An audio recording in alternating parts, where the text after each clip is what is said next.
क्या यही भीमराव अम्बेडकर लिख के गए हैं कि जो गरीब है उसको दबाया जाए, उसको मारा जाए, उसको भगाया जाए, उसकी ज़मीन हड़प लिया जाए? यही न्याय गवर्नमेंट योगी जी से कर रहे हैं। हम योगी जी से निवेदन करेंगे कि मेरी प्रार्थना को सुनिए, नहीं तो मैं अपना पूरा घर परिवार आपको मृत घोषित करके आप अपरमण कर देंगे आपके साथ में। हम लोग बहुत ऊब गए हैं। पुलिस प्रशासन हमारा कोई नहीं मदद कर रहा है सर, न कोई लोग कर रहे हैं। हम लोग पागलों की तरह दर दर भटक रहे हैं। पुलिस वालों से पूछ रहे हैं, हमको बता रहे हैं आप शांति बनाओ, जो मैं कहें उसको करो, मैं जो कहें उसको करूँ सर। इसका मतलब न्याय खत्म हो गया, योगी राज में न्याय खत्म हो गया है। हम लोग भाग जाएं, मर जाएं, आत्महत्या कर लें।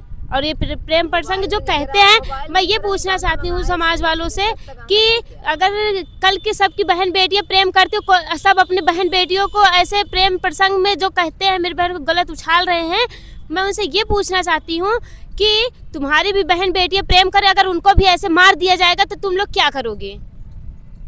बस हम यही चाहते हैं कि मेरी बहन को न्याय मिले। बस ये बताओ बेटा, लोग कह रहे हैं कि उसका प्रेम प्रसंग था साक्षी का हर्षवर्धन के साथ, तो आप इस पर आप लोगों की क्या राय है? मैं ये कहती हूँ जब उसका प्रेम प्रसंग था तो क्या उसे किस लिए उसे मार दिया गया? क्या प्रेम में मर्डर ही होता है क्या? दुनिया में सब तो प्रेम कर रहे हैं, सब तो नहीं मार डाल रहे हैं। और वो बताया कि इसको हर्षवर्धन की प्रेम था, और उसको मारने का हक कौन दिया? किसी की बेटी बहन को ऐसे कौन मारता है? उसको अगर बताता, मेरे घर वालों से बताता, अपने घर वालों से बताता, तो हम अपनी नाबालिग बहन को समझाते। क्या हमारी बहन हम लोगों की बात नहीं मानती? अगर वो जो कह रहा था कि हम समझाया, अगर वो समझाया होता ना तो वो पढ़ती थी, वो समझ जाती। इतनी बच्ची भी नहीं थी, उसको अच्छा खराब का परख था। उस गहने के चक्कर में मेरी बहन को मारा है बस। और हमें सीबीआई की मांग है और पुलिस प्रशासन पे हमें कोई भरोसा नहीं। जय हिंद, आप देख रहे हैं क्राइम स्टोरी। मेरा नाम महेंद्र द्विवेदी। हमने पिछले दिनों देखा था कि जिस प्रकार से साक्षी यादव हत्याकांड हुआ था, बनकट की रहने वाली वो लड़की सोराव तहसील की, प्रयागराज, और उस साक्षी यादव हत्याकांड से इस पूरे प्रयागराज में नहीं बल्कि उत्तर प्रदेश में एक बहुत बड़ा मतलब एक ऐसी इस घटना का एक जिक्र हो रहा था हर जगह, कि सब जानना चाहते थे कि आखिर ऐसा क्या था कि साक्षी यादव जो कि वो बच्ची थी जो 11वीं क्लास में पढ़ रही थी, उसकी हत्या कर दी जाती है। और ये पूरी घटना 10 नवंबर 2025 को वो घर से गुम होती है। उसके बाद उसकी जो डेड बॉडी है लखरावा गांव से मिलती है सुबह 5:30 बजे के आसपास 15 नवंबर 2025 को। उसके बाद जो अपराधी है, जो आरोपी है, जो हत्या करने वाला हर्षवर्धन सिंह उर्फ दीपक यादव, वो एक आर्मी मैन था, वो पकड़ा गया। उसने खुद स्वीकार किया कि हाँ मैंने ही इसकी हत्या की। और वो उससे पहले जो उसके चैट थे, जो इंस्टाग्राम में जो सारी बातें थी, वो पुलिस को लगी और पुलिस ने उसको गिरफ्तार करके गंभीर धाराओं में उसको जो है उसको अरेस्ट किया है गंभीर धाराओं के साथ। अब हमारे साथ जो है साक्षी के पिता ज्ञानेंद्र यादव जी हैं और साक्षी की बहन और साक्षी की माँ। आज क्या क्या अब इस पूरी घटना में क्या अपडेट है, ये लोग किस लिए यहाँ बैठे हैं और क्यों ये लोग परेशान हैं, क्यों भाग दौड़ लगा रहे हैं, सारी बात हम करते हैं। बेटे क्या नाम है आपका? ज्योति यादव। बेटे क्या है पूरी कहानी? मेरी पूरी कहानी यही है कि हमारी सरकार, पुलिस प्रशासन कुछ कर नहीं रही है और पुलिस प्रशासन गुमराह कर रही है। अब जब अपराधी को पकड़ लिया है तो अपराधी से पूछताछ क्यों नहीं कर रहा है कि मेरी बहन का सलवार क्या हो गया, उसका बैग क्या हो गया और उसका जो बॉटल था वो क्या हो गया। पुलिस ये रही कि जानकारी निकाली, लेकिन पुलिस ने विवेचना चालू कर दी। जब हम लोग पुलिस से पूछते हैं कि हमारी मदद करो, हमें न्याय मिलना चाहिए, तो वो लोग कहते हैं तुम लोग अपना ज़्यादा दिमाग ना लगाओ। सर इसमें दिमाग लगाने वाली क्या बात है? जब मेरे बहन के साथ अपराध हुआ है तो हम लोग न्याय मांग रहे, तो न्याय दिया क्यों नहीं जा रहा है हम लोगों को? तो पुलिस तो कह रही ना कि हमने उसको गंभीर धाराओं में उसको अरेस्ट कर लिया। ऐसा कुछ नहीं है। पुलिस प्रशासन रोज बुलाती है मेरे पिता को थाने पे, बुला के जब FIR कागज मांगते हैं, पूछते हैं किस धारा में अंदर किए गया है। हाँ। तो वो देते नहीं है, बोलते क्या काम है तुमको इस कॉपी से, क्या करोगे लेके। अच्छा, आप लोग जब कागज मांगते हैं तो पुलिस कहती क्या कागज क्या करेंगे आप हाँ लोग? सर यही कहते हैं पुलिस वाले। तो क्या मांग है आप लोगों की? हमारी यही मांग है योगी और मोदी जी से, जो कहते हैं कि बेटियां आज के जमाने में सुरक्षित है। कहाँ बेटियां सुरक्षित हैं? नाबालिग लड़कियों के साथ गलत काम हो रहा है, तो कहाँ से बेटियां सुरक्षित हैं? हम यही जानना चाहते हैं योगी मोदी जी से, मेरा यही निवेदन है। कि मेरी बहन को न्याय चाहिए।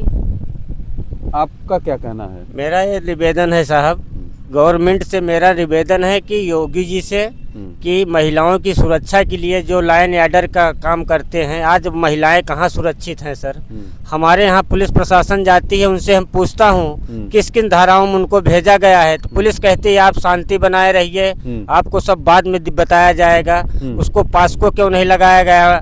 वो सर डकैती किया है, 7 तोला सोना ले गया है, 80,000 रुपए ले गया है। सब पुलिस वाले कह रहे हैं कौन कहाँ पाया, कौन? हाँ वो बयान दिया है तभी तो सर पेपर में आउट हुआ है। अगर बयान न दिया होता, 7 तोला सोना 80,000 रुपए पेपर में आउट हुआ है। पुलिस वाले जाते हैं, उनसे हम पूछता हूँ सर, तो कहते हैं कौन सोना कौन गहना। पुलिस वाले केस को दबा करके लीपा पोती करने का काम कर रहे हैं। हमसे योगी जी से मेरा निवेदन है, प्रार्थना है, हमको सीबीआई की जांच दिया जाए, उनका घर गिराया जाए। जितने अपराधी हैं, यही एक अपराधी नहीं हर्षवर्धन है सर। इसमें उसका भाई दीपक, इसका भाई सूरज यादव भी है, इसका पिताजी भी है। अच्छा सर ऐसे अकेले हत्या नहीं कर सकता, फरुआ बता सकता। कहते हैं कि वो लोग ये गांव-गांव में टहल के कहते हैं कि मैं लड़की को घर पे लाया था और उसको इसी घर पे मारा है। सर बाहर खेत वेत में नहीं, मैं जो बाग दिखा रहे वो बाग में नहीं मारा गया, वो अपने घर पे मारा, उसका जो घर पीछे वाला घर है उसमें मारा है, उसके गांव के लोग कहते हैं। इसीलिए हमें सीबीआई की मांग है। पुलिस प्रशासन पैसा लेके गोल गोल घुमा रही है बातों को। तो बेटे ये बताओ, आपको कैसे पता कि ये चीजें जो आप बता रहे हो कि घर में वहीं उसकी हत्या हुई है? सर जो उस गांव का कन्हैयालाल प्रधान है, उनकी वाइफ ने बोला है गांव में टहल के कि वो लोग कह रहे थे कि लड़की को घर पे लाया, उसकी माँ बहन भाई सब लोग मिलके समझाया, जब नहीं माना तो दीपक और सूरज ने मिलकर उसको जान से मार दिया। ये बात? हाँ यही बात है। तो साक्षी यादव मर्डर केस में अब एक नई बात आ रही है सामने, जो बेटी ये बोल रही है। हालांकि इसमें कितनी सच्चाई है अब ये पुलिस की जांच में इसका खुलासा होगा, पुलिस जो है किस एंगल से कैसे देखती है। तो ये बात आप ये आरोप लगा रहे हो कि ये ऐसा कहा जा रहा है? हाँ ऐसा कहा जा रहा है, क्योंकि वो लोग कह रहे हैं तभी तो कहा जा रहा है। और वो ये हम मान ही नहीं सकते कि दीपक अकेले अपराधी है, उसका भाई भी है, वो दोनों मिल के मारे हैं। बस मेरी बहन को न्याय चाहिए। मैं यही योगी और मोदी जी से मेरा यही निवेदन है। नहीं तो हम लोग पूरा परिवार, अगर हम लोगों को न्याय नहीं मिलेगा तो हम लोग आत्महत्या कर लेंगे। तब तो सरकार को न्याय तब देगी कि नहीं देगी सरकार? नहीं, आत्महत्या करने से न्याय नहीं मिलेगा, लेकिन बात इस बात की है कि पुलिस को भी आप लोगों को संतुष्ट करना चाहिए। सर पुलिस पैसा खा लिए तो संतुष्ट कहाँ से कर पा रही है? योगी जी कहते हैं आज के जमाने में बेटियां सुरक्षित है, चाहे जहाँ चली जाए, चाहे जहाँ चली आए। आज के जमाने में बेटियां अपने घर से बाहर निकलने में नहीं सुरक्षित है, तो बाहर जाके कहाँ सुरक्षित हो पाएंगी? हम यही चाहते हैं कि मेरी बहन को न्याय चाहिए, बस सीबीआई की मांग है हमें। हमको सर योगी जी से मेरा निवेदन है, पुलिस वाले मेरा कोई मदद नहीं कर रहे हैं सर। पुलिस वालों सिर्फ केस को घुमा रहे हैं, न उसको पास्को लगा, न उसको डकैती की लगाया गया, सिर्फ हत्या लगाया गया। 302 उसको बता रहा है सीओ हमसे। उसको सर ऐसे धाराएं योगी जी के पास हैं, उस धाराएं को क्यों नहीं यूज किया जा रहा है? भी तो अपराधी है सर, मेरी लड़की को हत्या कर दिया सर, ये अपराधी नहीं है? इसका मतलब पुलिस वालों पैसा ले दे करके सब केस को लिपा पोती करने काम कर रहे हैं। हम लोग कोई बात पूछते हैं तो कहते हैं आप लोग अपना दिमाग मत लगाओ। मेरी बेटी की जान चली गई, हम लोग दिमाग भी लगा रहे हैं सर। इसमें अपराधी इसका भाई सूरज भी है, उसको नहीं गिरफ्तार कर रहे हैं। थरवई थाने में लिस्टेड है, उसका FIR दर्ज है थरवई थाने में सर। वो अपराधी, वो सूरज और दीपक दोनों मिलकर हत्या किया गया है इसका। और उसको जो पागल घोषित किया गया है, उसको पागल अगर है तो उसको पागल खाने में डाल दिए। किसको पागल घोषित किया गया है? उसके भाई को बताते हैं सूरज को पागल है। अगर वो पागल है तो इतना बड़ा हत्यारा, हम आते जाते हैं अकेले आते जाते हैं कचहरी, 4 लड़कों के साथ में 4 व्हीलर से 4 राइफल के साथ में अकेला चलता हो, पागल है सर। हमको आँख दिखाता है सर, आपको आँख दिखाता है, कि धमकी दे रहा है अगर सुलह नहीं होगे तुमको भी मार दिया जाएगा। देखता हूँ कितने हैं तुम्हारे आएंगे तुम्हारे साथ। अच्छा, सुलह होने का दबाव डाला, सुलह होने का मुझको दबाव डाला जा रहा है सर। और जितने भी इसमें प्रशासन लगी है सब पैसा लेकर दे करके सर हम लोगों को भी दबाव डाला जा रहा है। पूछ रहे किस किन धाराओं में भेजा गया, इसको बता नहीं रहे सर।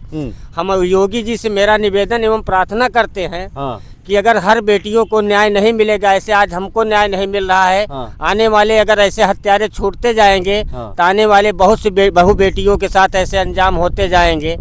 और हम अपने जो यादव बिरादरी हैं, नाना प्रकार के समाज के यादव हो, पंडित हो, ठाकुर हो, मुसलमान हो, हाँ। सभी बिरादरियों के लिए गवर्नमेंट देख रेख कर रही। क्यों हमारे गरीब के साथ ऐसा हो रहा है कि जो हमको पुलिस भी गुमराह कर रही। मेरी बेटी का हत्या भी कर दिया गया है सर। हाँ। और साथ में मुझको भी पुलिस वाले कह रहे हैं आप लोग ज़्यादा मत बात करिए। हम लोग अपना न्याय मांग रहे हैं कि हम लोग ज़्यादा बात करने रहे हैं। आप ही बताइए साहब मैं क्या करूं? अगर ऐसा न्याय नहीं मिलता हम लोग पूरा अपना घर परिवार बजरंग बली के मंदिर बन्हमा पे आकर अपना आत्महत्या कर लेंगे। योगी मोदी को जो समझ में आएगा वो न्याय देंगे। फिर आत्महत्या मत कीजिए और आप भरोसा रखिए, लेकिन सवाल देखिए, सवाल तो बनता है, सवाल सिस्टम से भी बनता है और सवाल पुलिस से भी बनता है कि देखिए ये जो पीड़ित परिवार है संतुष्ट करिए। आप ज़्यादा पढ़े लिखे हैं, आपको कानून का ज्ञान है, आपको हर चीज़ का ज्ञान है, आप इनको संतुष्ट कीजिए, आप इन पर अपना भरोसा कायम कीजिए प्लीज़, मेरा भी निवेदन है। और मैं तो सवाल उन लोगों से भी पूछना चाहता हूँ, आजकल अपराधी जाति देख करके हो रहा है। अगर यही दूसरी जाति का अपराधी होता तो यही समाजवादी पार्टी के लोग, समाजवादी युवा मोर्चा के लोग, यही जो आहिर रेजिमेंट है उन सब के लोग उस आदमी के घर पर चढ़कर उसका खपड़ा पीट दिए होते, उसका ठाट निकाल दिए होते। कहाँ गए वो लोग जो मानवता की बात करते हैं? कहाँ गए वो लोग? कहाँ गए बीजेपी के लोग? बीजेपी के लोग कहाँ गए? कहाँ गए वो लोग? कहाँ गए वो सामाजिक कार्यकर्ता?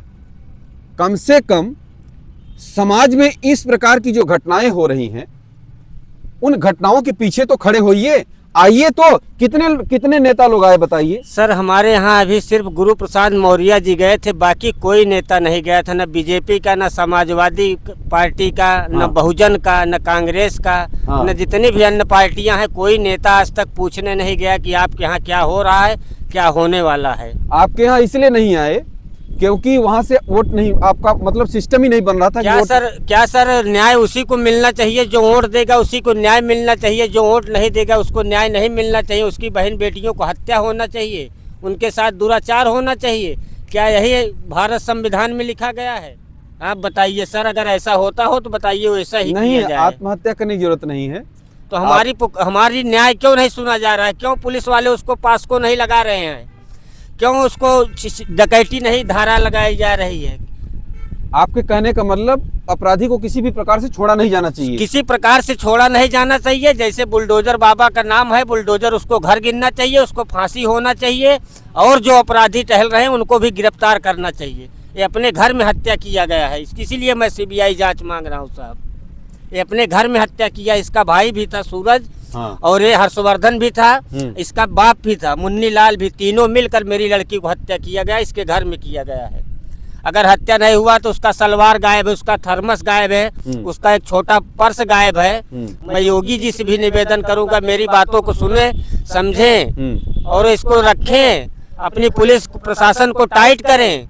पैसा कौड़ी ले दे करके सभी को केस को दबाया जा रहा है। मेरी बातों को समझें, सुने, सीबीआई की जांच हो, उनका घर गिरना चाहिए, बुलडोजर से उनका घर गिराया जाए। ये भी अपराधी है क्या? जो जितने अपराधी मारे गए वो अपराधी थे, अपराधी नहीं है? आपसे पैसा उसी की सरकार सुन रही है, जिसके पास पैसा नहीं। हम लोग गरीब लोग हैं, हम लोग सिर्फ अपना पेट जियाने के लिए खाते कमाते हैं। लेकिन मेरी बहन को जैसे मारा है, मैं यही चाहती हूँ कि जैसे पैसा लेके सरकार, अगर पैसा ही लेके सरकार काम करेगी ना तो हम लोग सच में आत्महत्या कर लेंगे। या तो हम लोगों की सुनवाई होनी चाहिए, नहीं तो हम और सीबीआई की मांग भी हमें, मुझे सीबीआई दी जाए और उसका घर भी गिरना चाहिए, उसको फांसी भी होनी चाहिए, उसके भाई को भी गिरफ्तार किया जाए, उसके बाप को भी, तभी हम लोग संतुष्ट होंगे। हाँ, ऐसा है बेटे, आप लोग सीबीआई की मांग कर रहे हो, लेकिन पुलिस तो कह रही है कि जो अपराधी है उसने एक्सेप्ट कर लिया है कि हमने अपराध किया है, मैंने उसका मर्डर किया है और अपराधी जो है वो जेल में है। तब आप लोग क्यों ऐसा कर रहे हैं? ठीक है, अगर वो अकेले कह रहा है कि हम अपराध किए हैं तो हम भी तो कह रहे हैं ना कि वो अकेले नहीं है। तो सरकार हमारी क्यों नहीं सुन रही है? प्रशासन को क्यों नहीं सुन रही है हमारी? हम भी तो कह रहे हैं कि वो 3 लोग थे मारने में, सर क्यों नहीं सुने? एक हत्यारा की बात मानी जाएगी, पुलिस प्रशासन उसकी बात मान रही है। हाँ। और एक न्यायिक मांग रहा है, न्याय के लिए उसका भाई भी था मौके पे हत्या समय, उसका बाप भी था। हम लोगों की बात झूठी है, मतलब एक हत्यारे की बात सत्य है। हत्यारा कह रहा है मैं अकेला हूँ, तो मान लिया, पुलिस प्रशासन सब मान लिया कि अकेला है। लेकिन अभी पुलिस प्रशासन से मैं पूछना चाहता हूँ, उसका सलवार कहाँ गया, उसका थर्मस कहाँ गया, उसका एक छोटा बैग था वो पर्स कहाँ गायब हो गया, गहना पूरा रख लिया गया है। पुलिस प्रशासन बता नहीं रही है। पुलिस प्रशासन उसके घर से गहना 80,000 रुपये, उसको बाइक, चक्कू, फरुआ सब पाई है। सिर्फ पुलिस प्रशासन गहने के लिए गुमराह कर रही है। सर पैसा इतना पा गई है कि हम लोग गरीबों को दबाने का काम कर रही है। मैं योगी जी से मेरा बार बार निवेदन है, योगी जी मेरी बातों को सुने, संज्ञान में रखें। अपने जो अधिकारी लगाए गए हैं इसमें सब अधिकारियों को टाइट किया जाए, हमारी सुनवाई हो किया जाए। मेरी यही निवेदन है। और मैं कुछ क्या कह सकता हूँ साहब, मैं खुद परेशान हूँ, अब कहाँ जाऊँ। ये बताइए ज्ञानेंद्र जी कि लोग ये कह रहे हैं कि आप अगर बेटी के ऊपर पहले से ध्यान दिए होते तो आज ये नौबत न आती।